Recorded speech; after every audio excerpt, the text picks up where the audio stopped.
라오디게아 교회의 사자에게 편지하라. 아멘이시요 충성되고 참된 증인이시요 하나님의 창조의 근본이시니가 이르시되 내가 내 행위를 아노니 네가 차지도 아니하고 뜨겁지도 아니하도다. 네가 차든지 뜨겁든지 하기를 원하노라. 내가 이같이 미지근하여 뜨겁지도 아니하고 차지도 아니하니 내 입에서 너를 토하여 버리리라. 내가 말하기를 나는 부자라 부요하여 부족한 것이 없다 하나 내 곤고한 것과 가련한 것과 가난한 것과 눈먼 것과 벌거벗은 것을 알지 못하는도다. 내가 너를 권하노니 내게서 불로 연단한 금을 사서 부요하게 하고 흰옷을 사서 입어 벌거벗은 수치를 보이지 않게 하고 안약을 사서 눈에 발라 보게 하라. 무릇 내가 사랑하는 자를 책망하여 징계하노니 그러므로 내가 열심을 내라 회개하라. 볼지어다 내가 문 밖에 서서 두드리노니 누구든지 내 음성을 듣고 문을 열면 내가 그에게로 들어가 그와 더불어 먹고 그는 나와 더불어 먹으리라. 이기는 그에게는 내가 내 보좌에 함께 앉게 하여 주기를 내가 이기고 아버지 보좌에 함께 앉은 것과 같이 하리라. 귀 있는 자는 성령이 교회들에게 하시는 말씀을 들을지어다. 오늘 우리의 예배를 하나님이 기뻐 받으실 줄로 믿습니다. 만 6개월 만에 우리는 다시 온라인 예배를 드리고 있습니다. 위중한 상황 속에 교회가 해야 할 일이 무엇인가 고민하고 있고, 그런 가운데 우리는 지금 참된 교회 회복을 위한 시리즈 설교를 이어가고 있는데요. 우리 소양교회가 이 시대에 꼭 쓰임받고 복음의 기지가 되며 세상과 하나님 앞에 인정받을 만한, 모델이 될 만한 거룩하고 온전한 교회 되기를 소원합니다. 그렇기 때문에 오늘 우리가 드리는 예배는 장소와 상관없이 우리의 하나된 마음을 어디나 계시는 우리의 성령께서 인정하시고 또한 이 예배를 통해 영광 받으신다면 하나님 앞에 우리 소양교회는 다시 한번 헌신해도 또 영광을 돌리는 온전한 교회가 될 줄로 믿습니다. 오늘은 교회 회복을 위한 7교회 시리즈 이제 마지막 시간인데요. 라오디게아 교회를 우리가 살펴보겠습니다. 코로나19 이야기를 안 할 수가 없겠죠. 지금 다들 힘들어하고 어려워하는 상황인데, 그래서 제가 최근에 유튜브를 보면서 또 몇 권의 최근에 나온 책들을 보면서 좀 다른 경향이 있다 하는 생각을 합니다. 그것은 아주 그 제목부터가 제 눈을 확 사로잡았습니다. 유튜버가 제목으로 단 것인데요. 지금이 대한민국에서 단군일에 가장 돈을 벌기 쉬운 기회다. 이런 내용이었습니다. 이게 분명히 이게 가짜일 텐데 하는 생각을 가지면서도 그 유튜버의 방송을 한번 봤습니다. 아주 3분 50초 정도 되는 짧은 내용인데요. 그런데 그 젊은 유튜버가 책을 또 냈어요. 그래서 그 책을 제가 구독하고 있는 그 웹사이트를 통해서 한번 훑어봤는데요. 그 내용이 이렇습니다. 그 설득력 있는 내용만 꼽는다면 지금까지 최근에 20, 30년의 경향을 보았을 때 어떤 큰 위기 앞에 결국 빈부의 격차가 더 벌어지게 되더라는 거예요. 즉 돈을 벌 사람들은 지금이 돈을 왕창 버는 기회로 생각한다라고 하는 겁니다. IMF가 있을 때에 우리는 많은 사람이 망하는 걸 경험했습니다.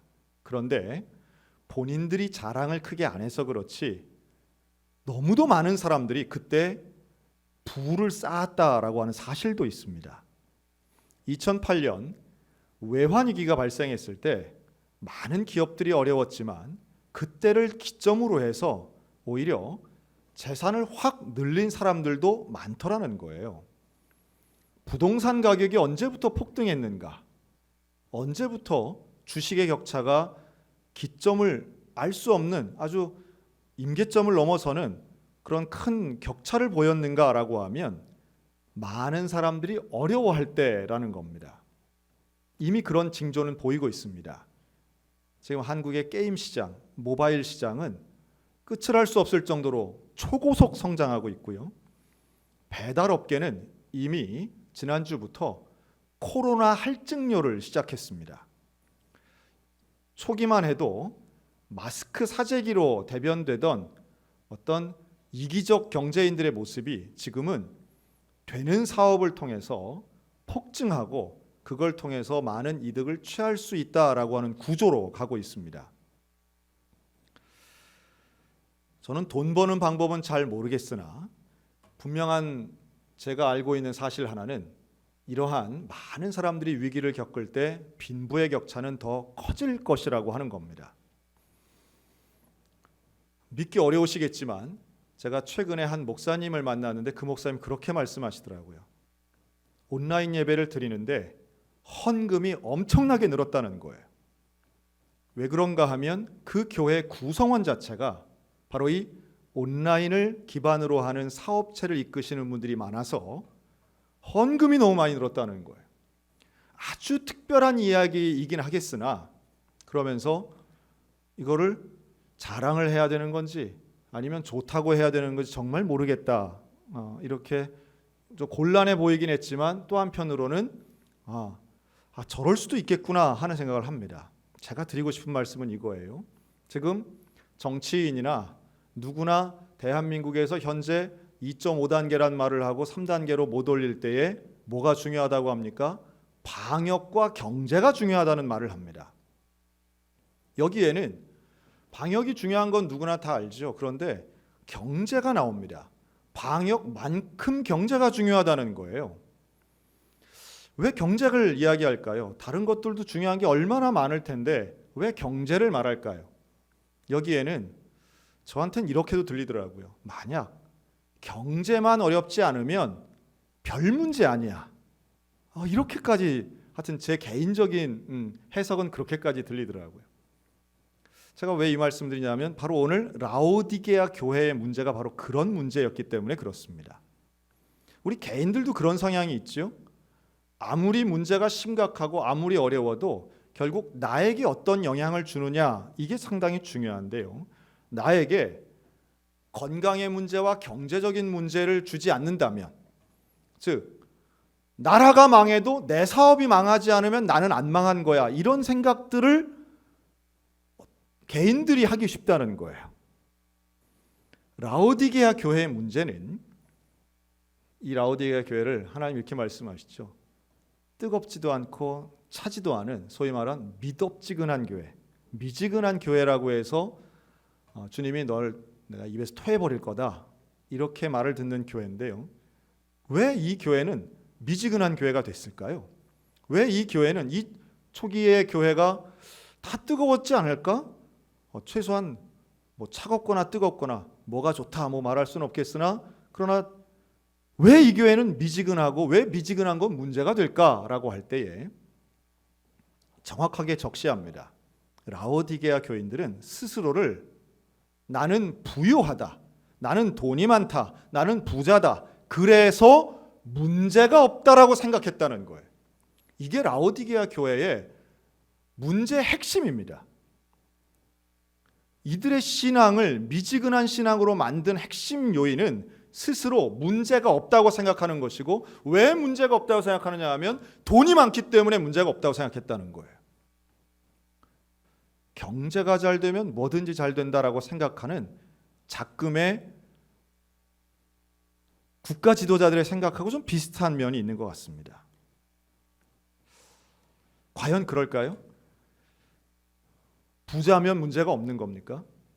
부자가 되면 모든 것이 괜찮은 겁니까?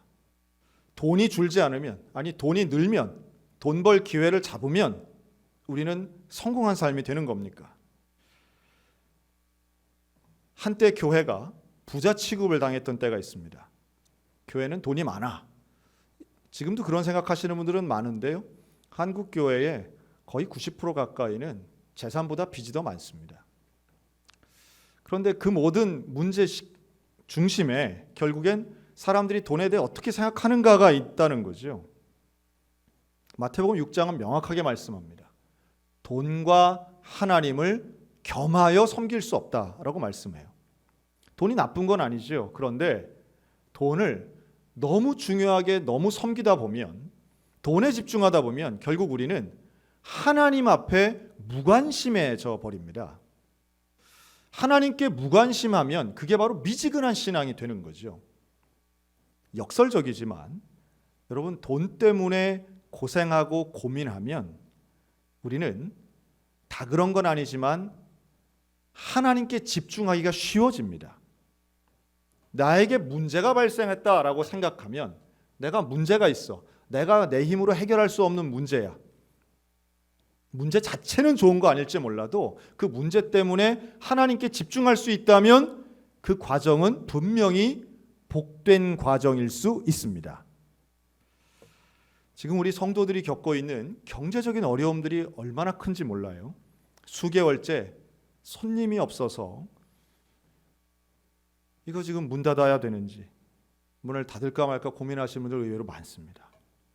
또 식당 하시는 분 중에 결국은 아예 접을 수는 없고 지금 업종 자체를 바꾸려고 결정하신 분도 계시고요.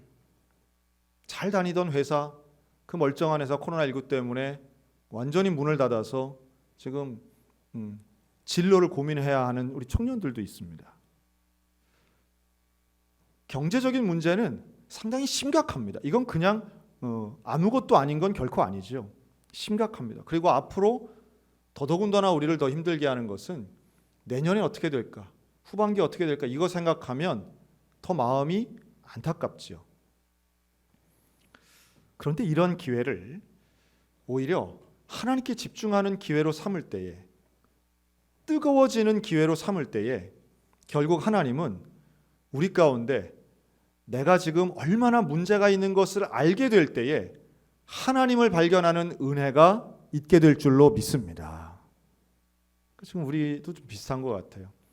저 같은 경우도 교인들이 본당에 가득할 때와 우리가 온라인 예배로 되고 사람들이 오지 못하도록 하면서 이렇게 예배를 드리는 이런 상황에서 제가 예배당에 오고 기도하고 말씀을 준비할 때 제 자신 자체가 벌써 달라지는 것 같아요.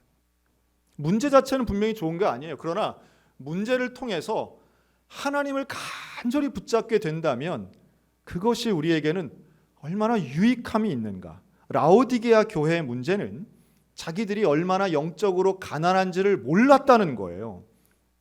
자기가 부요하니까 실제로 영적으로는 벌거벗은 줄을 모르고 영적으로는 앞을 못 보는 소경이라는 걸 몰랐다는 거예요. 알지 못하는 게 가장 큰 문제였던 것이죠. 여러분, 최소한 지금 우리는 코로나19 상황에서 지금 내가 어려움에 처해 있다는 것을 알기만 하더라도 하나님을 붙잡고 하나님께 간절하게 나아갈 수 있는 기회인 줄로 믿습니다. 문제를 아는 것이 얼마나 중요한 부분인지 몰라요. 그러면 내가 깨달으면 하나님을 붙잡게 되고 하나님을 붙잡게 되면 우리의 기도는 간절하게 되는데 그 기도를 이렇게 두 가지로 요약해서 오늘 말씀합니다. 너희는 회개하라, 열심을 내라. 두 가지를 요청해요. 라오디게아 교회가 살아날 수 있는 것은 너는 연단된 재련된 금을 사고 또 흰 옷을 입고 이 모든 그 비유들이 사실은 열심을 내는 것과 회개하는 것에 집중되어 있는 겁니다. 열심을 내는 거예요. 그 열심은 우리 안에 영적 가난이 있음을 인정하는 거죠. 영적 가난이 있음을 인정하는 거예요. 예수님이 필요한 것을 인정해야 됩니다. 내가 그래도 나는 나는 직장이 괜찮으니까, 나는 연금이 튼튼하니까, 여러분 이런 생각을 가지면서 문제가 없는 것처럼, 나의 문제를 별거 아닌 것처럼 나는 괜찮아라고만 생각할 게 아니라 이웃의 아픔까지도 우리가 바라보면서 하나님을 붙잡지 않으면 나는 살 수 없어. 나의 영적 가난을 인정하는 것, 이것이 회개하고 열심을 내는 시작인데 주님이 말씀하시죠. 3장 19절 20절입니다. 내가 문 밖에 서서 두드리노니 누구든지 내 음성을 듣고 문을 열면 내가 그에게로 들어가 그로 더불어 먹고 그는 나로 더불어 먹으리라. 여러분이 열심을 낸다, 회개를 한다, 이것은 내 마음의 문을 열고 예수님을 맞아들이는 것, 이것과 일맥상통하는 겁니다. 여러분, 오늘 예배드리는 우리 모두에게 문을 열고 예수님 맞아들이는 진정한 의미의 영접의 은혜가 있기를 주의 이름으로 축원합니다. 문제 앞에 절망하고 좌절하는 것이 아니라, 혹은 문제가 없다고 나태하게 무관심한 것이 아니라, 내 마음의 문을 열어 내 삶의 주인이신 예수님을 맞아들이고 그 예수님 앞에 열심과 회개를 통해 승리의 삶으로 가야 될 줄로 믿습니다. 라오디게아 교회는 이걸 안 한 거예요. 이걸 못했기 때문에 책망받는 거죠. 이거 안 하면 결국 토해짐을 받는 겁니다. 이번 코로나19 기간이 결국은 길게 될 것인데, 내 능력이 아닌 하나님의 은혜로 살아야 한다는 것을 깨닫는 기회가 되었으면 좋겠습니다. 제가 전도사가 되어서 청년부를 이끌었을 때 이야기입니다. 그때 처음으로 제가 섬기던 교회에 해외 단기 선교를 처음으로 데리고 나간 게 2000년이었습니다. 정확히 20년 전이죠. 그때 필리핀으로 장로님 한 분을 포함해서 19명이 다녀왔습니다. 그런데 가서는요, 처음이었지만, 저는 이제 해외를 몇 번 왔다 갔다 한 경험이 있었고, 저는 단기 선교를 참가했던 경험이 있었는데, 제가 이끌고 간 건 그때가 처음이었습니다. 그런데 가는 곳마다 저희가 준비한 월십이라든가 드라마라든가 이런 걸 가지고 필리핀에서 했는데, 참 가는 데마다 사람들이 막 수천 명씩 모이고요, 참 놀라운 은혜를 경험을 했습니다. 그래서 함께 갔던 그 장로님이 얼마나 은혜를 많이 받았는지, 갔다 오자마자 그분이 개인적으로 헌금을 해서 이 산타루시아라는 지역에 교회를 건축했어요. 수천만 원 헌금을 하셔가지고 건축도 하고. 그래서 갔다 와가지고서는 그 선교 보고도 잘 하고 이래서 교회로부터 제가 얼마나 칭찬을 많이 들었는지 몰라요. 우리 전도사님이 그냥 해외 경험도 많은 분이, 영어도 잘하는 분이 단기 선교를 성공적으로 해서 이제 우리 교회의 해외 선교를 아주 지경을 넓혔다. 이래서 제가 아주 과분한 칭찬을 들었습니다. 그리고 2년 후인 2002년도에 두 번째 단기 선교를 이제 또 갔습니다. 그때는 어디로 갔냐면 태국으로 갔어요. 근데 2000년도에 워낙 잘했기 때문에 소문이 좀 났습니다. 그래가지고 우리 교회뿐 아니라 다른 교회 청년들까지도, 본인 교회는 안 가니까 우리도 좀 같이 데려가 주세요 해가지고 한 30명 정도 이렇게 모여가지고 비용도 많이 내면서 그때 태국 단기 선교를 가게 됐습니다. 수개월 동안 준비를 많이 했습니다. 드라마, 월십, 그래갖고 태권도 공연 이래가지고 도복도 준비하고, 하여튼 그 필리핀 때는 검도 이런 거 준비했었는데 그거보다 더 많이 해야 된다 그래가지고 준비도 많이 하고요. 또 갖다 드리는 물품도 준비를 참 많이 했습니다. 아예 헌금도 준비를 많이 해서 그때 간 거예요. 그런데 갔는데 가는 첫날부터 뭐가 잘 안 맞는 거예요. 그래서 시간이 안 맞고 뭐가 계획대로 잘 진행이 안 돼서, 여러분, 인천공항에서부터 10시간 기다렸습니다. 출발부터 10시간 기다려가지고 태국 방콕으로 갔는데, 방콕에서 하룻밤 자고 기차를 타고 치앙마이라고 태국의 맨 북쪽까지 가야 되는 거예요. 그런데 이 버스 기사가 우리를 엉뚱한 역에다 내려준 거예요. 그걸 또 몰랐던 거예요. 이게 태국말도 모르고 하니까. 그래서 이게 영어 하면 되겠지 했는데 영어가 잘 안 통하더라고요. 엉뚱한 역인 줄도 모르고 있었던 거예요. 그런데 30명이나 되는데 우리를 찾는 방송을 태국말로 막 했던 거예요. 우리는 그 방송을 못 알아들었던 거죠. 하여튼 그러면서 사람이 와가지고 우리가 모여 있으니까, 그래서 그걸 탄다고 짐을 흩어졌던 인원을 다시 모으고 그 기차역에서 뛰고 아주 한바탕 난리를 쳤습니다. 좀 이상하더라고요. 뭐가 일이 술술 풀려야 되는데 안 되더라고요. 12시간 긴 시간 기차를 타고 치앙마이에 갔는데, 그래서 하여튼 교회를 출발한 지 한 40시간 만에 이제 겨우 치앙마이는 도착을 했는데, 문제는 선교사님을 또 못 만나는 거예요. 분명히 나와 있어야 할 선교사님 나와 있질 않은. 그래서 치앙마이 역에서 또 한 대여섯 시간 기다렸어요. 날은 덥고 뭐가 계획대로 안 되고 짜증이 나고 너무 힘들더라고요. 참 어렵게 만났는데 이 선교사님이 우리를 데리고, 그리고서는 이제 만났으니까 자 이제부터 선교 사역을 해야 되는데 이분이 우리를 데리고 간 데는 교회 건축 현장이었습니다. 우리는 준비한 게 드라마와 월십이었는데 이분이 우리한테 준 거는 곡괭이하고 삽이었어요. 그리고 가가지고 그 더운 땡볕에 땅 파다가 끝났어요. 야, 이건 뭐 공연도 한번 제대로 못하고 그냥 그 치앙마이 그 밀림 속에서 우리가 이게 뭐 해본 적도 별로 없던 여자 청년들 뭐 다 해가지고 그걸 한다고 하니 야, 우리가 이거 하러 왔나 하고 불평도 많고 하다가 또 몇몇은 너무 힘드니까 몸 상태도 안 좋아지고 이렇게 된 겁니다. 그래가지고 기간은 길지 않았어요. 우리가 7박 8일로 갔었는데 가는데 한 이틀 쓰고 또 오는데 한 이틀 걸리고 이러니까 가가지고 땅만 파다가 이제 온 거예요. 그러니까 오는데 분명히 2년 전 필리핀 얘기 듣고서는 그 뭐 도대체 수천 명 인파는 어디 있으며 그 보람은 어디 있고 우리 드라마는 안 합니까? 막 이제 얘기를 막 할 거 아니에요. 지금도 기억이 납니다. 오는 비행기 안에서 아무도 말을 하지 않는 거예요. 아무도 말을 하지 않아요.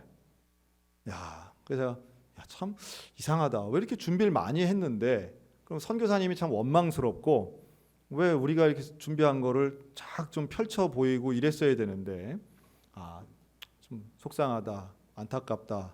하지만 이제 우리끼리는 어쨌든 청년들은 또 고생한 거는 그냥 그대로 어떤 추억처럼 이렇게 생각을 하더라고. 그 밀림 속 자체는 뭐 너무 열악한 곳이어가지고 하여튼 거기 얘기는 뭐 하면 또 다른 차원의 이야기고요. 하여튼 고생한 것만으로도 스스로 뿌듯해서 그냥 그걸로 우리 가름하자 하고 온 거죠.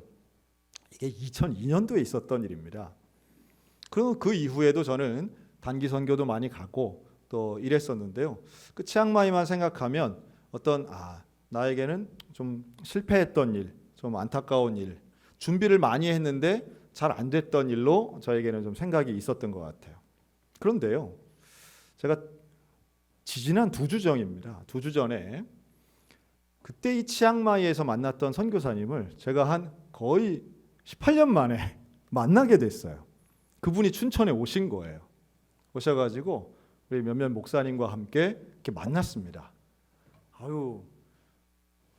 뭐 우리 교단뿐이니까 이렇게 인터넷을 통해서나 뭐 다른 신문을 통해서 제가 소식은 알았지만 하여튼 정말 오랜만에 이렇게 만나게 된 거죠. 저를 보시고 얼마나 반가워하시는지 몰라요.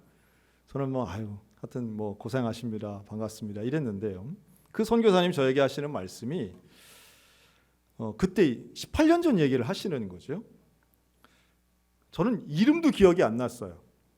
그때 가서 우리가 3일 동안 팠던 그 땅, 그거 별로 뭐 대단한 것도 아니었어요. 그냥 땅만 파고 뭐 했던 곳인데 여기가 짜드라고 하는 교회였던 거예요. 짜드 교회의 털을 닦았던 거예요. 그런데 여러분 그 교회가 놀라운 부흥을 한 거예요.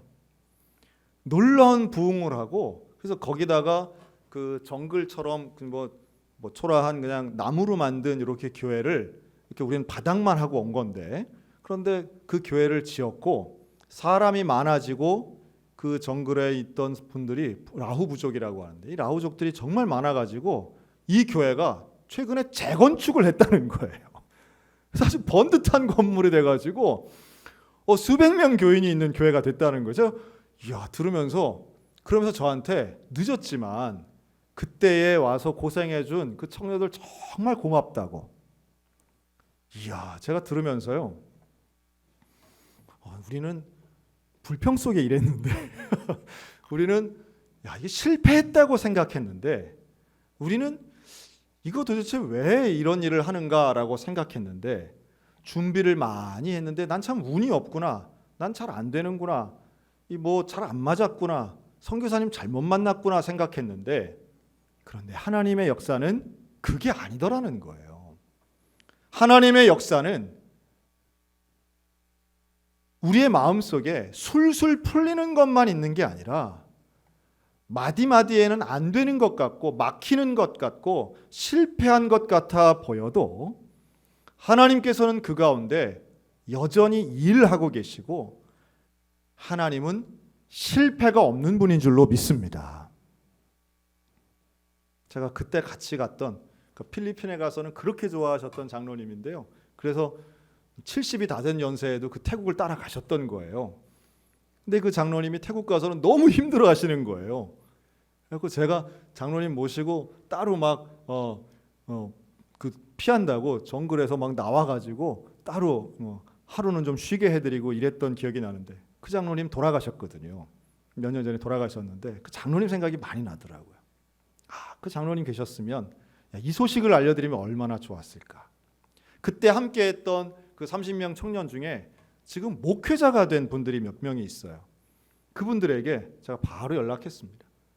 그 짜드 교회가 그랬다더라. 성장했다더라.